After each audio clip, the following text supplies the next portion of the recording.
But let me explain. Madam Speaker, yung tanong ko po, hindi kung practice siya or hindi. Tama po ba na ginagamit natin ang earmarked revenues for other things other than specified in the law?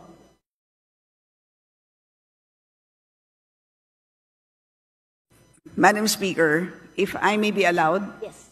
parang po siyang, if I may use a comparison, parang pong kung tayo po ay nagde-deposito sa isang bangko, nagdeposito tayo ng 100 piso, iniwan natin sa bangko yung ating 100 pesos.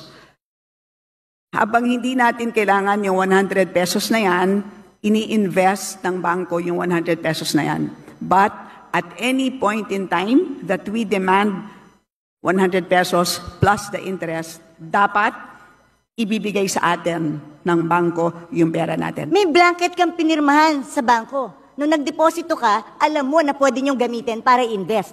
That's part of the contract you paid for when you opened the account. Pero ito, batas ito na pinasa natin na earmark ang certain fund for a certain thing. Wala tayong authority na binigay doon sa ating batas o habang may cash, habang hindi ginagamit, pwede nyo gamitin, national government, kung saan nyo gusto. Pag kinapos tayo, gamitin nyo na. O basta siguraduhin nyo, pagkakailangan ko na, ibalik nyo sa akin.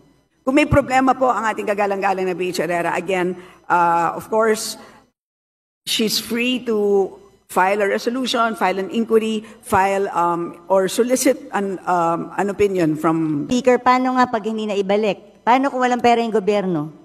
What happens now?